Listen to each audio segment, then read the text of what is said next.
Donc, autour de la table ronde, on va parler donc, de décoloniser l'espace public, qui est une thématique essentielle, même en 2022. Même si, voilà, dans le contexte européen, cette décolonisation semble exagérée ou de l'ordre inessentiel, en fait, parce qu'on a l'impression que tout a déjà été fait, qu'il n'y a plus besoin de s'interroger sur ce que c'est que l'espace public et comment l'espace public, en fait, gère et influence énormément nos imaginaires, influence l'histoire et comment on perçoit la mémoire. Et donc, c'était essentiel d'avoir autour de cette table ronde des personnes qui sont également sur le terrain, qui se battent pour mettre concrètement en fait en place cette décolonisation de l'espace public. Et avant de vous laisser la parole pour vous présenter en quelques minutes et rentrer dans le vif du sujet, je voulais vous lire un passage d'une interview de Patrick Chamoiseau, qui n'est pas issu de ce livre-là, et que j'ai trouvé intéressante, et on pourra peut-être ensuite après en discuter un peu plus tard si on a le temps. Donc c'est une interview dans le numéro 6 de la revue Ballast. Il dit « Les monuments célèbrent toujours une victoire, une domination, une mise en verticalité dans l'horizontale plénitude du vivant. Les traces, elles, témoigne d'une présence au monde. La présence au monde est par essence horizontale, participative. Et c'est de là qu'elle peut devenir totale. Il nous faut apprendre à lire autour de nous, non pas les monuments, mais les traces. » Et je trouvais que ça rentrait parfaitement dans la thématique en fait, de cette table ronde. Alors, juste à ma gauche, en présence, j'ai Karfa Diallo, président de l'association Mémoire et Partage de Bordeaux. J'ai avec nous Grace Kengue-Bélé, coordinatrice de Change ASBL à Bruxelles, et Sandrine Gachonga, j'espère que je le prononce bien, présidente de Let's Rise Up au Luxembourg. Je suis plus présidente, par contre. Ah, quel est le statut désormais ? Membre active, très bien. Et je vous laisse vous présenter Karfa Diallo, nous en dire un peu plus sur le rôle de votre association. Très bien, merci beaucoup. Merci, chère Douce. J'ai beaucoup aimé votre présentation parce que quand vous présentez une rencontre comme celle-ci, en commençant par Patrick Chamoiseau, vous ne pouvez que, en tout cas, éveiller non seulement mon intérêt, mais donner du sens à cette rencontre que nous sommes en train de vivre, qui est importante, qui est pratiquement inédite, hein, je crois, en France, pour travailler depuis plus d'une vingtaine d'années autour de ces questions liées à la décolonisation de l'espace public. Alors, j'y travaille de la province, hein, je ne suis pas parisien, je suis un provincial qui débarque à Paris. Mais pour y travailler, c'est la première fois qu'une entreprise aussi importante en France s'engage sur l'espace public, justement, et met en évidence des acteurs, des associations pour donner une suite à un mouvement que nous avons tous perçu, vécu, certains même dans notre chair, qui est le meurtre de George Floyd et le mouvement Black Lives Matter. Je crois que ça a réveillé quelque chose de la conscience collective universelle. C'était la plus grande manifestation pour les droits des Noirs du XXIe siècle. Il s'est passé au mois de juin 2020. Et je crois que ce que nous sommes en train de vivre aujourd'hui est une suite de ça. Et c'est pour ça que je suis très honoré, très heureux de vous rencontrer toutes et tous ici. Bien sûr, un grand remerciement à Lush et à Jen qui est là, avec qui nous discutons depuis maintenant 2 ans. Pour revenir à votre question, moi je suis fondateur et directeur aujourd'hui, je ne suis plus président de Mémoire et Partage, qui est un réseau associatif maintenant, qui est né à Bordeaux il y a 24 ans, qui est maintenant basé à La Rochelle, au Havre, à Bayonne et très récemment à Paris. On a la vice-présidente de l'association Île-de-France Mémoire et Partage qui est là, qui est Michel Correa. Et c'est à ce titre-là que je participe à cette rencontre. Je suis aussi accessoirement conseiller régional de la Nouvelle-Aquitaine. Je suis un élu de la République. Voilà. Donc moi, je suis Sandrine Gachonga. Je suis de profession, je suis formatrice interculturelle, antiraciste et à l'égalité des genres. Je fais partie donc de cette association qui s'appelle Let's Rise Up, qui est basée au Luxembourg et qui est née en 2019. Dans une volonté de plusieurs femmes racisées de pouvoir réaliser des actions qui les concernent et mettre en place des stratégies aussi qui concernent leur vécu et leurs expériences.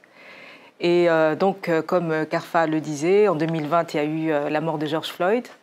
Et ça a complètement un petit peu bouleversé les stratégies qu'on avait mises en place, parce qu'on s'est rendu compte qu'au Luxembourg, il y avait un grand besoin de parler de racisme, surtout avec les jeunes, et ça n'était pas fait.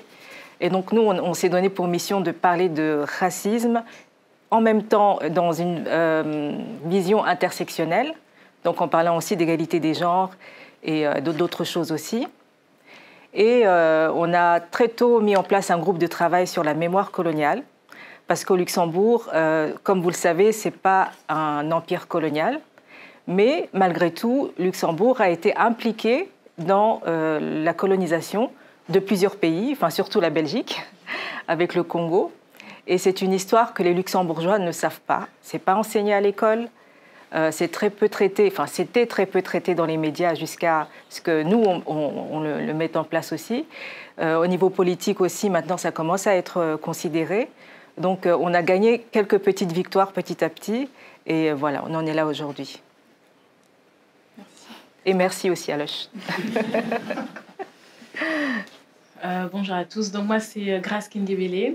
Je fais partie de la SBL Change en Belgique, Change ASBL. Donc, chez Change ASBL, on se divise plutôt sur... on travaille sur différents axes. Nos axes sont la jeunesse, parce que voilà, nous essayons vraiment d'apporter quelque chose de positif à la jeunesse, les accompagner dans leur construction en tant qu'afro-descendants et aussi de leur apporter des réponses à l'histoire qu'eux n'ont pas non plus reçues, comme le disait Sandrine, à l'école. Et d'autant plus qu'en ce qui concerne la colonisation, avec le rapport très proche qu'il y a eu entre la Belgique et le Congo, ça nous accompagne tous les jours. C'est quelque chose qui peut être violent pour chacun de ces jeunes tous les jours, des petites réflexions, des choses dont ils ne sont pas informés. Et voilà, c'est ce que nous essayons de faire. Nous essayons aussi, à travers des voyages socio-éducatifs, de créer des ponts justement entre l'Afrique et l'Europe, entre les afrodescendants d'ici et les afrodescendants de là-bas, pour justement casser certains stéréotypes et pour leur redonner une certaine fierté. Et enfin, nous essayons de créer un espace de partage, entre les différentes communautés. Donc, c'est sous forme de conférences, d'événements, des ludothèques aussi. On essaie de vraiment faire toutes sortes d'activités pour permettre aux gens de pouvoir partager. Voilà. Oh, merci. Du coup, vous avez un peu empiété sur la question que je voulais vous poser, et tant mieux. Donc, vous parliez chacune au final des stratégies mises en place. Et moi, je voulais vous demander comment mettre en place, comment sensibiliser le public. Parce que quand on parle de sensibilisation, on a l'impression que c'est souvent que de l'ordre de la communication et de la parole, mais il y a des actions concrètes aussi qui se mettent en place. Vous en avez parlé. Sandrine, de votre côté, vous parliez de stratégies qui ont été bouleversées. Comment c'est mis en place? Comment comprendre en fait votre action sur le terrain, concrètement? Je dirais que le terrain luxembourgeois est très compliqué en ce qui concerne l'activisme en général. Donc, en ce qui concerne l'activisme antiraciste, c'est encore plus compliqué parce qu'il y a un grand déni aussi de l'existence du racisme au Luxembourg. Luxembourg, c'est un pays très multiculturel où vous avez la moitié de la population qui n'est pas luxembourgeoise. Donc, ça fait déjà une grande multiculturalité, beaucoup de mélanges et du coup...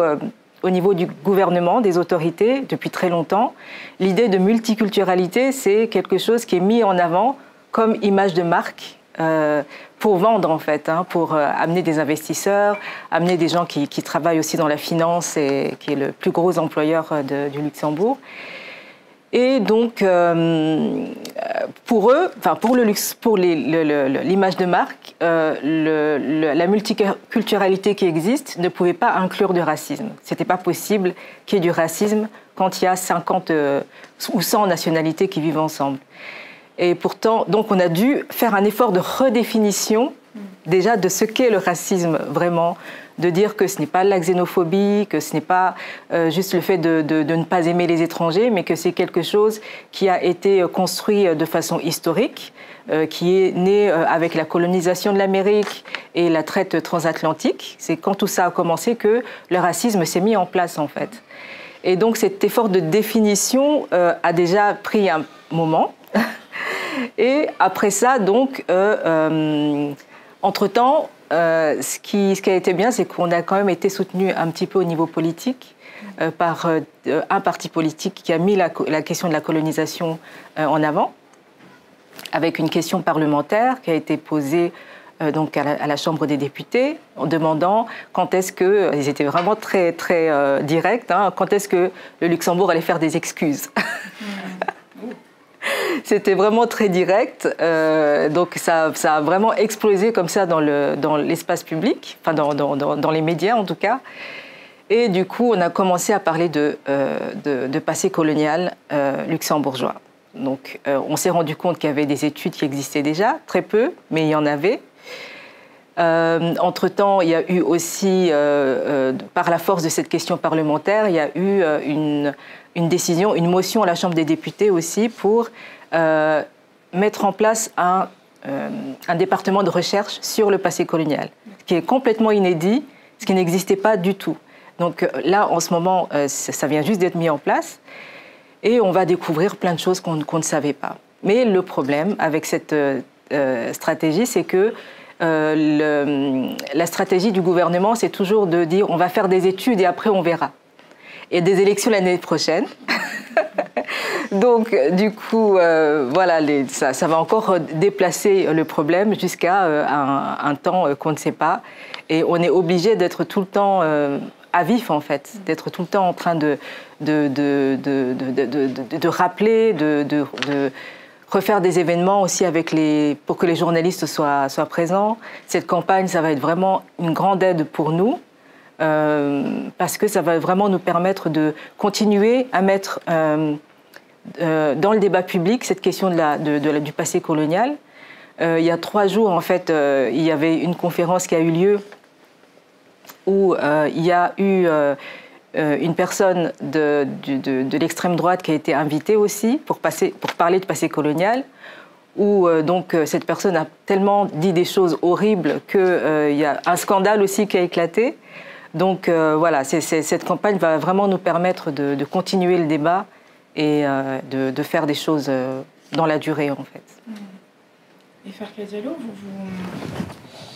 vous parliez justement de votre engagement en province, mais je trouve que c'est essentiel justement dans la ville de Bordeaux, qui est un lieu hautement symbolique.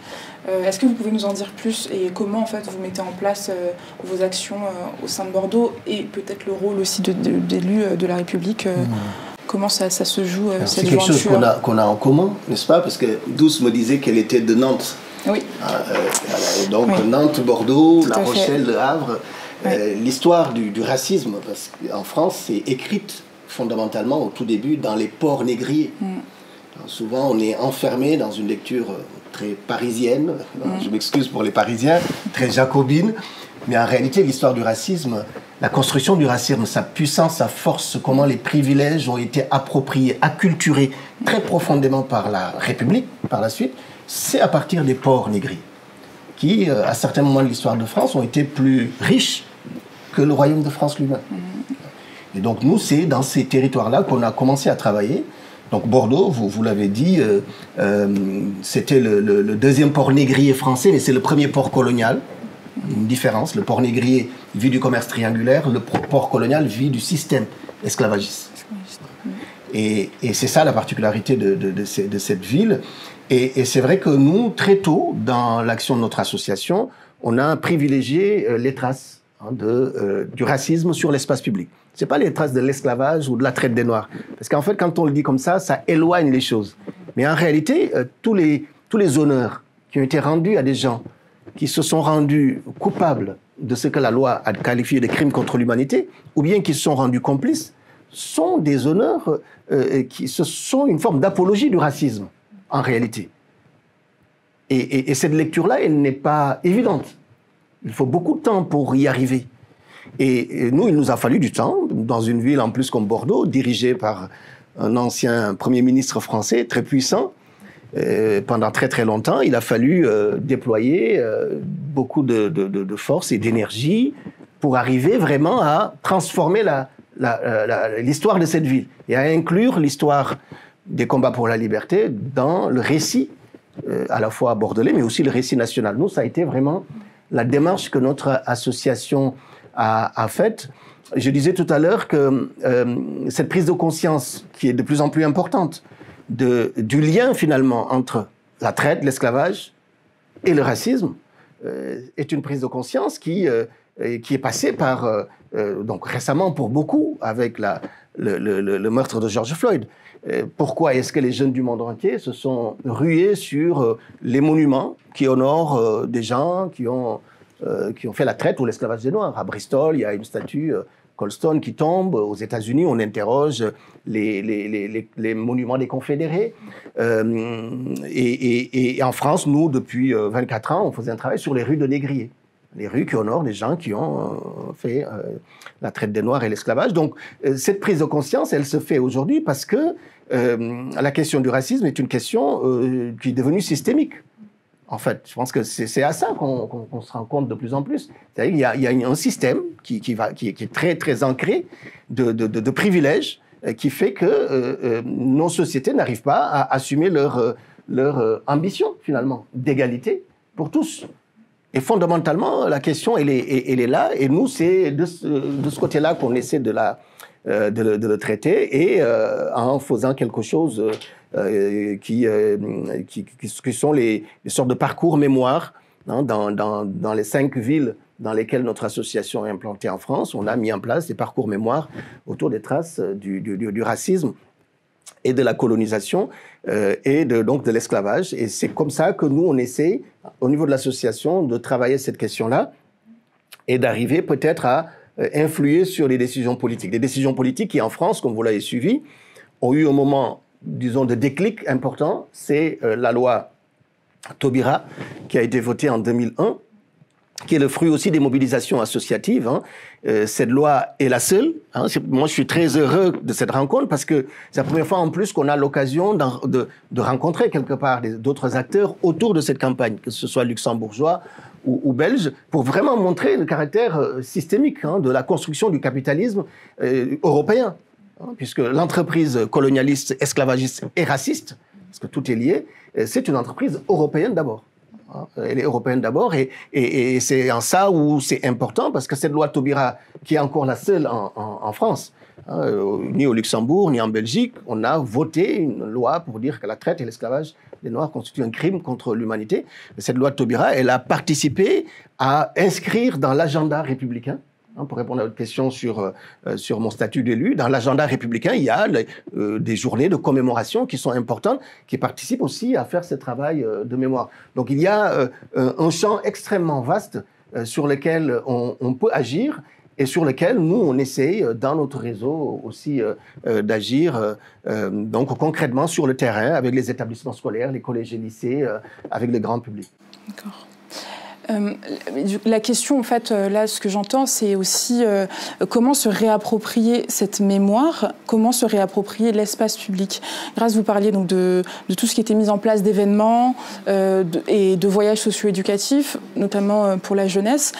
Mais ma question, c'est comment en fait se réapproprier l'espace public et divulguer en fait cette histoire qui est pas tangible dans le sens où elle est très peu inscrite dans les manuels scolaires. Je sais pas comment ça se passe en Belgique, mais je pense que c'est à peu près la même chose qu'en France. Comment vous arrivez, quelles idées, quelles actions mettre en place pour le futur ou même celles de maintenant, mais comment se réapproprier cet espace?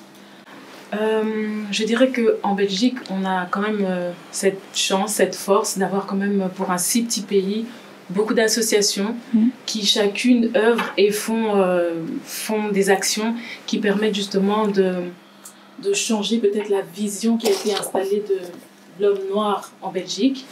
Et voilà, donc nous par exemple, ce qu'on va faire, on va plus travailler avec la jeunesse. On veut vraiment changer la mentalité de la jeunesse.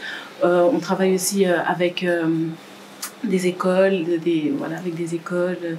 On essaye vraiment comme je dis, de changer les mentalités, en fait. Parce que des fois, les gens ne se rendent pas compte de ce que tous ces monuments peuvent avoir aussi comme impact sur la construction des jeunes. Donc, c'est vraiment sur ça que, voilà, on travaille. Parce qu'il y a eu donc, une polémique avec la statue en fait, de Léopold II qui avait été ensanglantée. Est-ce que ça a ouvert quelque chose? Est-ce que ça vous a permis aussi de prendre du terrain sur cette question-là en Belgique? Oui, en fait, comme ce qui se fait en Belgique pour le moment, c'est qu'en février 2022, on a rendu un rapport, donc on a créé une commission qui a été on va dire quoi, instigée par les autorités belges. Et donc, dans cette commission, il ne s'agissait pas seulement de dire on va enlever la statue de Léopold II, parce que bon, ici on est en France, mais quand vous entrez dans Bruxelles, c'est une statue qu'on ne peut pas rater en fait. Et elle est haute, elle domine, elle représente quelque chose de fort. D'ailleurs, tout ce qui a été fait durant la colonisation et qui a été instigé par le roi Léopold II, il y a encore certaines personnes, et je pense ici aussi dans le même cadre, qui doutent, qui émettent des doutes sur le nombre de personnes qui ont été tuées, sur des exactions qui ont été commises. Et donc cette statue est perpétuellement et très souvent dérangée. Et l'idée, c'est pas tant de l'enlever, parce que c'est sur ça que le débat, on enlève, est-ce qu'il n'y a plus de traces, ou est-ce qu'on modifie, on met une plaque commémorative, c'est peut-être pas assez. Donc voilà, les débats se tournent autour de ça, mais ce qui est bien, c'est qu'il y a le débat qui est ouvert, c'est que chacun apporte des idées, c'est qu'on montre que c'est pas seulement une histoire de confrontation, mais c'est une histoire qui est tournée vers le futur, et on cherche à donner un nouveau sens à cette statue-là, parce que clairement, c'est la demande des afrodescendants, et c'est la demande de bien plus encore. Donc voilà. Merci. Sandrine, sur cette question de la réappropriation de l'espace public, votre association, elle est liée aussi à la mémoire. Est-ce que cette réappropriation, comment vous la mettez en place au niveau de la mémoire et au niveau donc, du racisme contemporain, si je peux dire, comment vous mettez tout ça en place? En fait, ce qu'on a fait, nous, depuis 2021, c'est qu'on a mis en place des visites guidées de la ville de Luxembourg. Donc des visites décoloniales où on s'est arrêté sur plusieurs points de la ville de Luxembourg qui rappelaient l'histoire coloniale du pays. Ça a eu beaucoup de succès, donc en 2021. Après, on a dû arrêter parce qu'il y avait l'hiver. On voudrait recommencer à nouveau. Mais ce qu'on voudrait, nous, aussi, c'est un peu faire un inventaire des rues, des noms de rues qui représentent le passé colonial ou le racisme en général.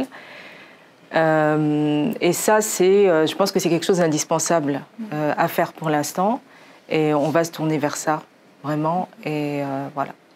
Mais cette question des rues qui répertorient, en tout cas répertoriées et qui glorifient des négriers, je fais le lien avec cette demande accrue, notamment justement de réappropriation de l'espace public chez les féministes ou afroféministes en général, ou chez les mouvements antiracistes, où il y a un besoin de symboles, de mettre en avant des personnes qui ont combattu le système esclavagiste, qui sont pour des luttes antiracistes. Est-ce que vous voyez, vous, le lien? Parce que, en fait, dans cette demande de visibilisation, souvent dans le militantisme, on va dire, mais nous, les symboles, qu'est-ce qu'on en fait, en fait, de ces symboles-là, si dans la vie de tous les jours, rien ne change? Est-ce que vous comprenez aussi, en fait, ce paradoxe-là? Parce que vous êtes sur la mémoire, sur la dénonciation des traces, et en même temps, qu'est-ce qu'on fait pour le futur? Comment se réapproprie cette question qui est essentielle? Je crois que fondamentalement, les causes finalement de notre modernité se rejoignent. Je crois que c'est à quoi on tient finalement, est-ce qu'on est prêt à renoncer à ces privilèges en réalité.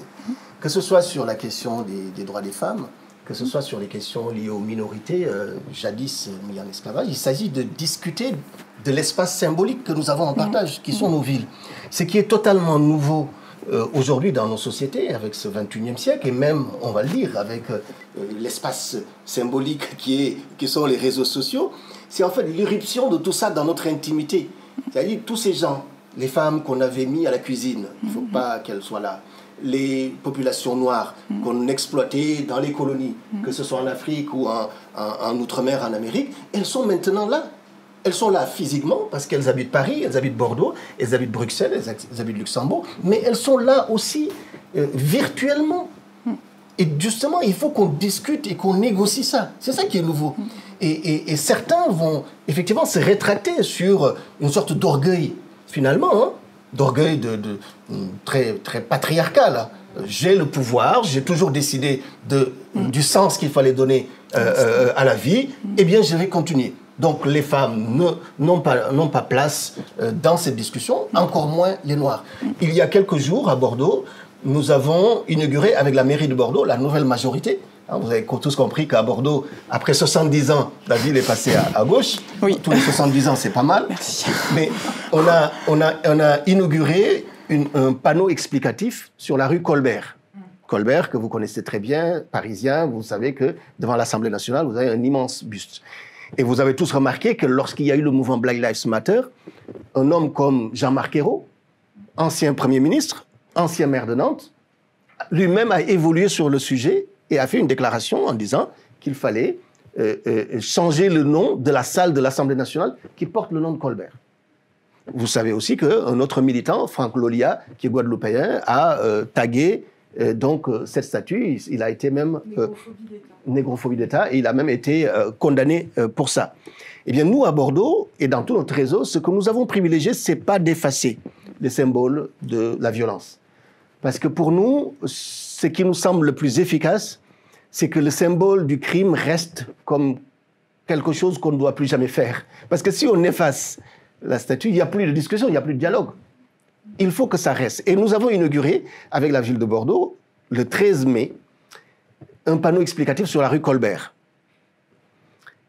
Un panneau explicatif assez complet, exhaustif, sur le fait que Colbert a été ministre sous Louis XIV, il a rendu quelques services à l'État et à la collectivité, mais il a aussi été celui qui a préparé le Code noir.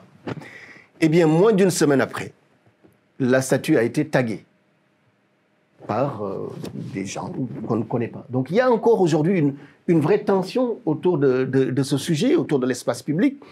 Et cette tension, elle révèle vraiment ça va au-delà du racisme, parce que le racisme, finalement, c'est devenu une notion un peu banale, finalement, parce que finalement, on le met à toutes les sauces. Il y a du racisme anti-blanc, on entend ça souvent. Bon. Et on entend ça régulièrement. Et ça va au-delà, c'est la question du pouvoir, en fait. C'est pas seulement je t'aime ou je ne t'aime pas. C'est moi, j'ai des privilèges dont je ne veux pas que tu bénéficies. Donc moi, j'appelle les rues comme il me plaît de les appeler, parce que moi, je sais qu'au fond de moi, que le jour où on mettra sur les rues autre chose que ce qui flatte mon orgueil, mon pouvoir va commencer à décroître. C'est ça. Et c'est accepter ça qui est difficile. Et c'est pour ça que pour nous, il est vraiment essentiel de relier toutes ces causes-là, jusqu'à la question écologique, qui est essentielle aujourd'hui. Les premières formes d'extractivisme qui ont plongé la nature dans l'état où elle est, sont des formes qui sont passées par les plantations coloniales esclavagistes. Sur la traite, l'esclavage et même le racisme, tout le monde croit connaître. Enfin, dès qu'on en parle, les gens disent « Ah, je connais, oui, la traite de Marseille ». On connaît très peu. On connaît extrêmement peu de cette expérience, et surtout de l'expérience de la plantation esclavagiste. Il y a un sociologue, anthropologue extrêmement brillant, antillais, qui s'appelle Malcolm Ferdinand, que peut-être certains connaissent, qui a publié un livre qui s'appelle « L'écologie décoloniale ». Je conseille véritablement de lire ce livre, parce qu'il montre bien que notre modernité, dans les tensions et les crises auxquelles elle est confrontée, elle ne peut pas faire l'économie non seulement de l'interrogation, mais de la réparation. Et en ça, cette campagne, elle veut réparer. Mais réparer, non pas pour penser des blessures, parce qu'en réalité, on est au-dessus de ça. Tous ces peuples-là sont au-dessus de ça, ils ont survécu. Mais il faut réparer pour une société différente, meilleure. Et ça passe par un changement de culture. Débaptiser les rues, déboulonner les monuments. Mais la Révolution française s'est amusée pendant des siècles et des siècles à le faire. Chaque régime qui venait déboulonnait les statuts du régime précédent. Est-ce que ça a changé quelque chose? Non. on a vu pendant la Seconde Guerre mondiale... Je ne suis pas d'accord avec toi. On a vu pendant la Seconde Guerre mondiale comment les statuts des collabos français ont été tous déboulonnés. Pétain, Laval, Daladier, on a Donc enlevé. il fallait laisser les statuts d'Hitler? Oui, moi, à la limite, j'irai jusque-là. J'irai jusqu'au fait qu'il faut que ça reste et qu'on l'explique, pas le laisser seulement. On ne peut plus le laisser. Parce que nous savons maintenant. Carfa, le problème, c'est que, en fait, tous les monuments n'ont pas la même valeur. C'est-à-dire que les statues n'ont pas la même valeur qu'un nom de rue, par exemple. C'est vrai. Une statue est faite pour valoriser une personne, pour vraiment un nom la de mettre... rue aussi. Au nom de rue aussi. Oui, mais la statue est physiquement déjà supérieure aux personnes qui sont en dessous. Et moi, je ne me vois pas, franchement, passer devant une statue de Léopold II tous les jours sans problème. Non, mais je n'ai pas dit qu'il n'y aurait pas de problème. Les problèmes, il faut vivre avec. Justement, il faut trouver, il faut inventer. Moi, je pense qu'il faut inventer d'autres façons de vivre. Il y a d'autres solutions qui existent aussi, qui seraient par exemple remplacer ces statues par une statue d'une personne qui s'est... une personne afrodescendante qui a été résistante, par exemple. Là, ça serait rétablir une certaine égalité. Qui donne une porte d'entrée aussi toujours à cette histoire. Exactement, parce que les anciennes statues, on a vécu avec pendant des années, je ne sais pas, des siècles. Et donc, cette mémoire de ces statues anciennes va rester. Mais il faut, en fait, construire une autre mémoire. Et on ne peut pas le faire en laissant les autres statues. Là, je suis d'accord avec Sandrine. C'est que nous, dans cette campagne, nous proposons, par exemple, que Vinci, l'entreprise Vinci, vous la connaissez tous. Voilà. Vinci gère les autoroutes de France. Bien. Eh bien, si vous connaissez le Pays Basque, j'espère que vous l'aimez, parce que c'est aussi une des plus belles régions de France.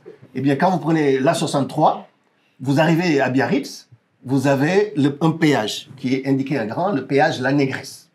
Et vous rentrez dans Biarritz, vous avez la gare La Négresse, la pharmacie La Négresse, le tennis La Négresse.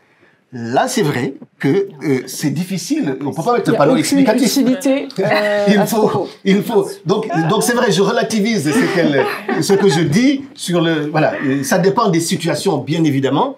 Voilà. Ouais. Mais fondamentalement, je pense que si on veut que les générations à venir sachent que des crimes ont été commis, il faut qu'il reste des traces, et pas seulement dans les livres de ces crimes. Parce que si on les efface tous, il faut imaginer que dans 2 ou 3 siècles, il y aura plus de livres. Mais... Où est-ce qu'on trouvera l'information? Mais la question, il y a eu la question des statues. Il y a eu, par exemple, pourquoi ne pas déplacer ces statues dans une... Bon, plus personne ne va au musée, mais certes, il y a une manière de conserver en fait l'histoire au musée.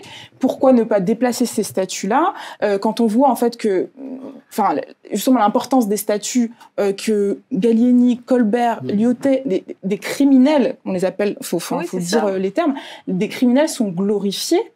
Et sans pour autant avoir d'explication plus que ça, parce que là, cette question, elle est pas d'hier. Enfin, France Fanon en parlait du monde colonial invisible et visible qui en fait nous plonge toujours plus, nous fait ploir en fait de son poids. Mais surtout que les statues d'Hitler, quand elles ont été retirées, n'ont pas empêché d'étudier Hitler dans les livres. Il est vrai.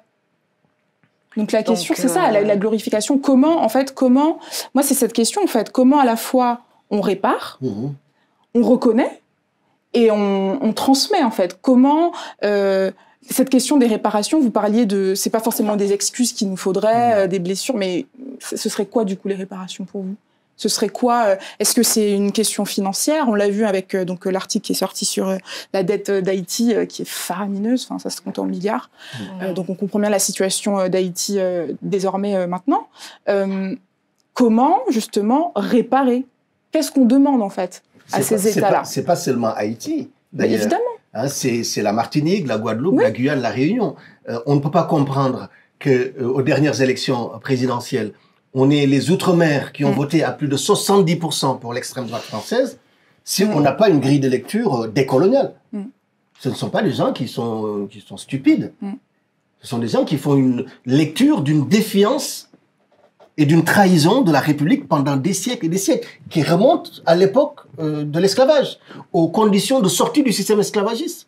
Puisque comme à Haïti, en Martinique, en Guadeloupe, en Guyane et la Réunion, le capital est retourné, il s'est même démultiplié, le capital des esclavagistes, avec donc des inégalités qui existent encore jusqu'à aujourd'hui.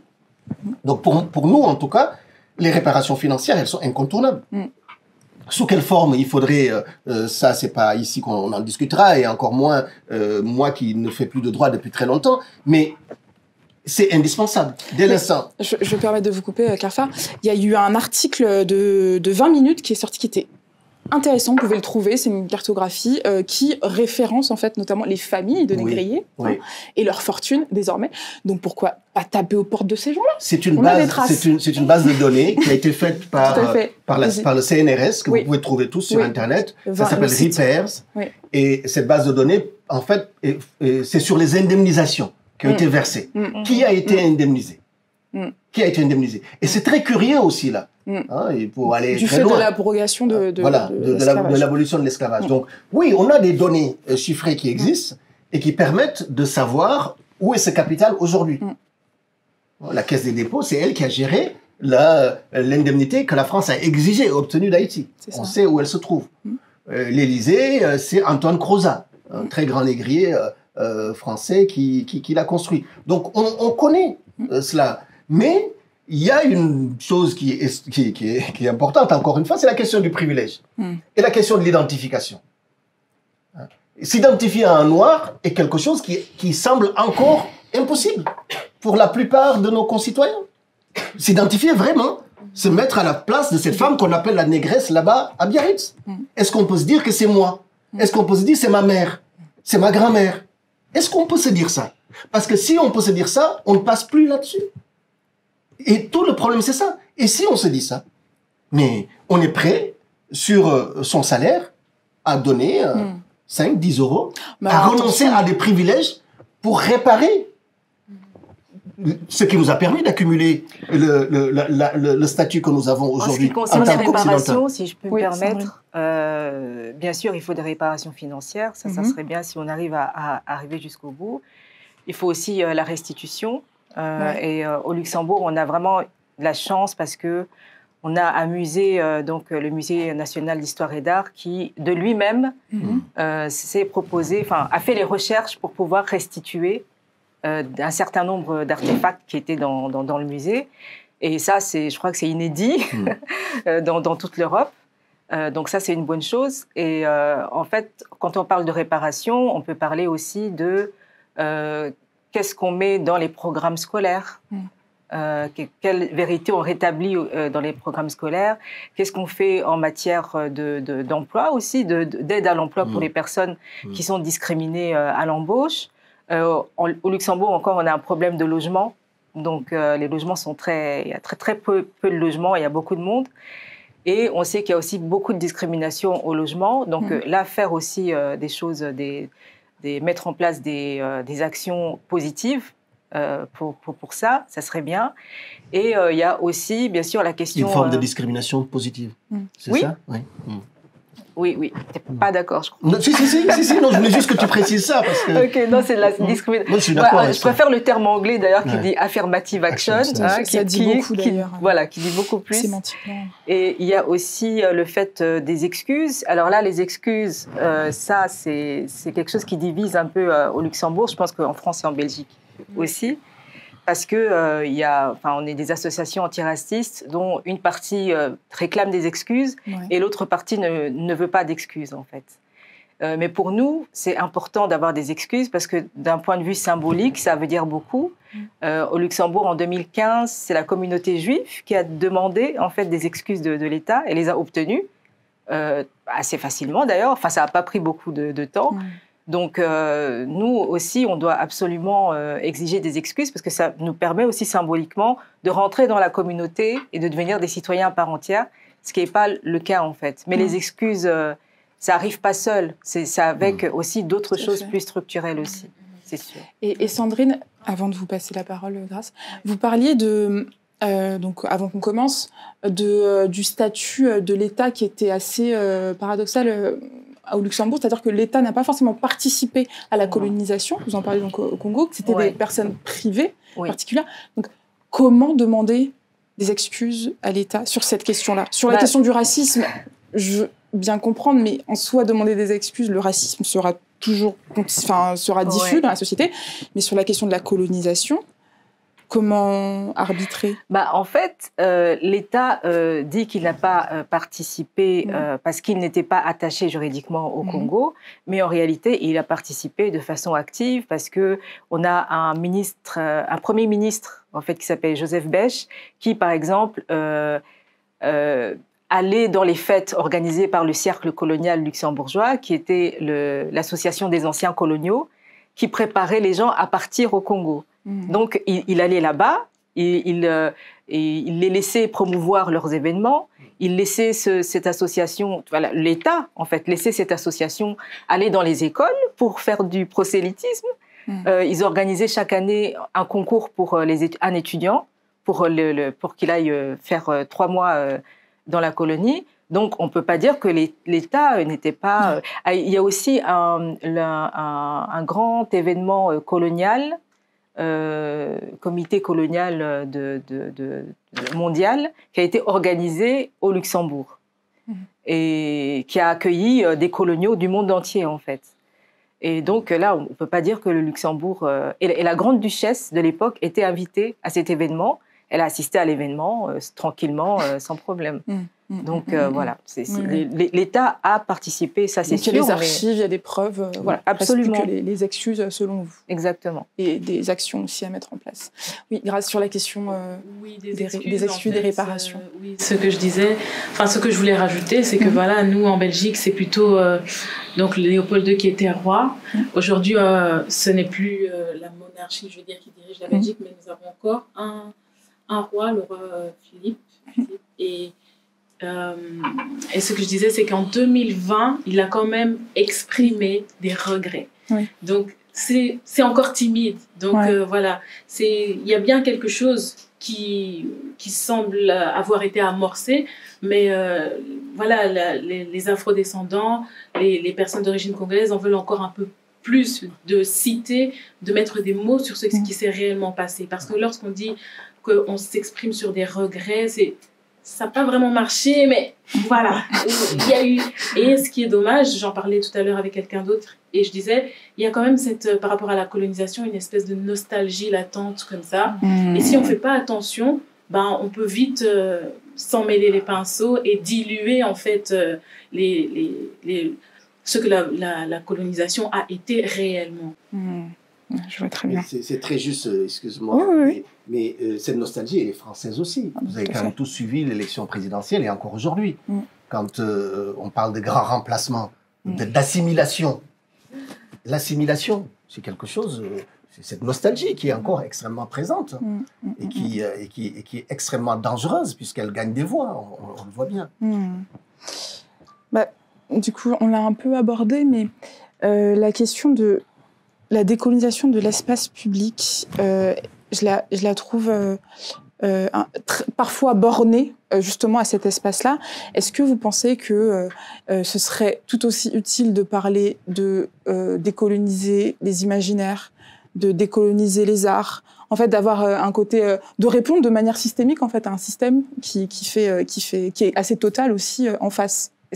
Et vous, comment vous l'abordez cette question-là? Est-ce que vous faites des ramifications? Absolument. Il suffit de voir le cinéma français, par exemple.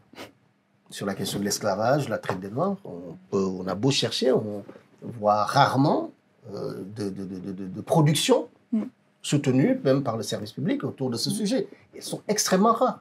Alors que c'est une histoire qui a duré 3 siècles, qui concerne des millions et des millions de personnes. Il y a encore une difficulté réelle pour le cinéma de soutenir des productions autour de ce sujet. Je ne sais pas, tu avais une première question, mais ça m'a échappé. Non, oui, c'est sur la question de la... Voilà. Oui, c'est les imaginaires. Et ça passe par le cinéma, ça passe bien sûr par la littérature. Il y a des progrès, on le voit.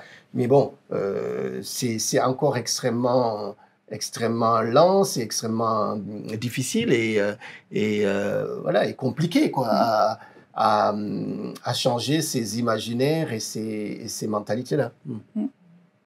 Et en vérité, je pense que c'est tout comme la colonisation était un projet, ou même l'esclavage, je pense que la décolonisation est un projet qui doit avoir des nervures un peu partout, qui doit s'étendre dans différents domaines, qui doit être financé et qui va prendre du temps à être finalisé. Parce que Sandrine en parlait même tout à l'heure, elle disait il y a beaucoup de commissions qui sont mises en place, des rapports qui sont mis en place, en plus on approche près des élections et à la fin... Qu'est-ce qu'on a?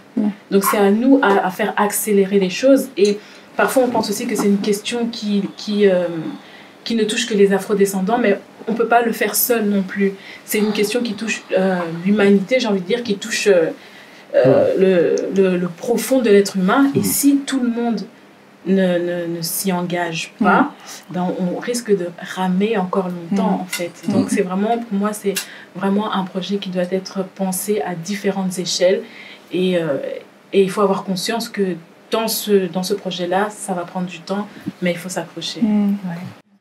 Ben, je trouve que le sujet de la décolonisation de l'espace public, c'est un sujet qui, en tout cas au Luxembourg, ça braque moins les gens. Les gens sont beaucoup plus réceptifs à ce sujet-là. Et c'est une bonne façon, en fait, d'aborder la décolonisation pour peut-être plus tard mettre en place aussi d'autres choses, toucher à d'autres domaines comme l'éducation et tout ça. Mais oui, l'espace public, c'est quelque chose qui, je pense, qui mobilise plus les personnes. Parce que c'est de l'ordre du tangible, quoi. Enfin, c'est concret. C'est tangible, c'est concret. Et puis, c'est l'espace démocratique, finalement. L'espace public, c'est l'espace qu'on a en partage. Et c'est cet espace-là qu'il faut qu'on apprenne à négocier, à discuter. C'est par exemple aussi au niveau des universités, dans les formations. On ne parle pas assez de cette histoire-là, on ne l'inclut pas assez. À Bordeaux, par exemple, qui a été un port très important, il n'y a pas une chaire d'histoire maritime, par exemple, qui parle de l'histoire coloniale de Bordeaux. Donc on a encore des progrès à faire. On a à l'université de Bordeaux un grand scientifique, neurologue, enfin craniologue, qui s'appelle Broca, Paul Broca, pour certains qui ont fait des études de médecine. Paul Broca, à Bordeaux, il est honoré par une rue. Il est honoré par un amphi à l'université de Bordeaux 2. Et puis, récemment, et ça nous a beaucoup choqué et surpris, Paul Broca a été honoré parce qu'en 2018, l'université de Bordeaux a ouvert un institut de recherche sur le cerveau. Ils n'ont trouvé que Paul Broca en 2018 pour lui donner le nom de cet institut de recherche. On est quand même en 2018. On peut imaginer que la rue, l'amphi, a été baptisée au 19e siècle, mais au 21e siècle, appeler encore, honorer encore quelqu'un qui non seulement a défendu l'infériorité des Noirs, mais aussi l'infériorité des femmes. C'est-à-dire que Broca, il est raciste et sexiste. En même temps, juste sur la masse de l'encéphale, qui pensait avoir étudié et qui, chez les hommes, était supérieure que celle des femmes et que celle des Noirs. Donc il y a aucun domaine, et ça, il faut vraiment qu'on en soit persuadé. Il n'y a aucun domaine de notre vie aujourd'hui qui n'a été impacté par cette histoire coloniale, esclavagiste et raciste. Aucun domaine. Personne n'est à l'abri. Nous avons été structurés par cette pensée raciste. Tous. Certains ont le choix de dire moi je ne suis pas structuré parce que je suis éduqué, mais c'est pas vrai. On a tous été structurés, et tant et c'est pour ça que je dis qu'il faut que ça reste, parce que tant que ça reste, on se confronte à ça, on se confronte et ça nous bouscule. Mais quand on pense quand on veut, disons, purifier l'espace public, voilà, on veut un espace public vierge, une sorte d'hygiénisme comme ça, pour moi c'est très dangereux. Il faut qu'on accepte à vivre avec la contradiction et à négocier les choses, plutôt qu'à les effacer. Ça me gêne, non, je ne veux plus le voir. Point final. Mais c'est toujours présent. C'est toujours présent. L'extrême droite fait 40% aujourd'hui, alors qu'on pensait, après la Seconde Guerre mondiale, qu'on a débaptisé toutes les rues des collabos des nazis, on pensait en avoir fini. Ils font 40%. Donc c'est toujours présent. Donc pour moi, en tout cas, la décolonisation des imaginaires, ça passe par ça. Ça passe par le fait d'être intimement convaincu que cette histoire de décolonisation n'est pas une question de couleur de peau. Parce que souvent, on pense que c'est l'affaire des autres. Mais c'est notre affaire à nous tous. C'est l'affaire des femmes. Enfin, chacun d'entre nous a été colonisé à un moment donné. C'est-à-dire qu'on lui a imposé quelque chose qu'il n'a pas choisi. D'être femme, d'être homme. d'être noir, d'être blanc, toutes ces choses-là. Donc c'est une déconstruction permanente avec laquelle il faut vivre. Mais quand on parle de colonisation, les gens pensent « Ah non, non, c'est les Noirs, ils vont nous envahir, grand remplacement ». Mais non, c'est très réducteur. Et l'intérêt de cette campagne, c'est d'arriver à faire la pédagogie de ça. Et c'est pour nous, c'est ça qui est essentiel, parce que c'est ça qui va changer les imaginaires. C'est d'arriver à cette identification. On arrive bientôt à la fin, si je ne dis pas de bêtises. Ouais. Mais dans vos prises de parole, j'entends énormément de choses, comme ce que soulève cette thématique et ce sujet qui est hyper large. Mais j'entends un besoin justement de déconstruction et par l'éducation notamment et par la transmission. J'entends des actions concrètes aussi par rapport à la jeunesse et à notre futur et essayer de penser large et pourquoi pas penser voilà en termes d'utopie parce qu'il nous en faut aussi pour vouloir changer les choses et continuer parce que le combat va être long parce que c'est une vie qu'on choisit voilà, avec une certaine prise de conscience de nos moyens d'agir. Et c'est pas toujours facile, mais donc déjà, merci à vous pour tout ça. Merci pour le travail. Merci pour cette volonté de mettre en avant cette histoire-là et d'essayer de faire bouger les choses sans pour autant demander, mais plutôt en exigeant, en fait, le respect, les réparations. J'entends aussi des désaccords sur j'entends aussi des désaccords sur donc la question des statuts mais je pense voilà si je peux rajouter quelque chose par rapport à ces statuts je pense que la question c'est pas forcément d'effacer ou de laisser mais de faire bouger le statu quo, c'est-à-dire que quand les militants d'ailleurs ça part de ça, ça part de Martinique, on l'a effacé déjà aussi voilà le chaos si on peut dire et la catastrophe elle vient de Martinique avec ces militants qui déboulonnent et qui coupent la tête à ces statuts et à Schulcher etc. La duchesse, je ne sais plus comment elle s'appelle, Joséphine, voilà, tout à fait.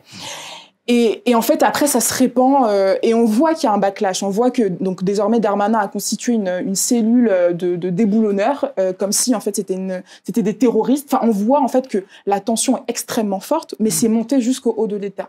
Avec les militants, on sait que ça va pas changer du jour au lendemain, mais cette question, voilà, elle fait les médias, elle rentre dans nos prises de conscience.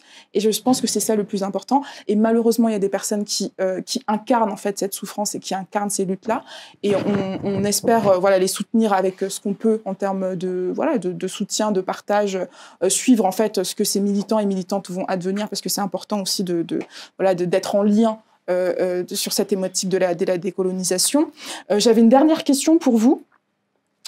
Comment les personnes qui voudraient vous soutenir, comment pourraient-elles faire pour mettre en place cette aide, cet soutien, donc au niveau de vos associations et à l'endroit de vos combats? On regarde la caméra.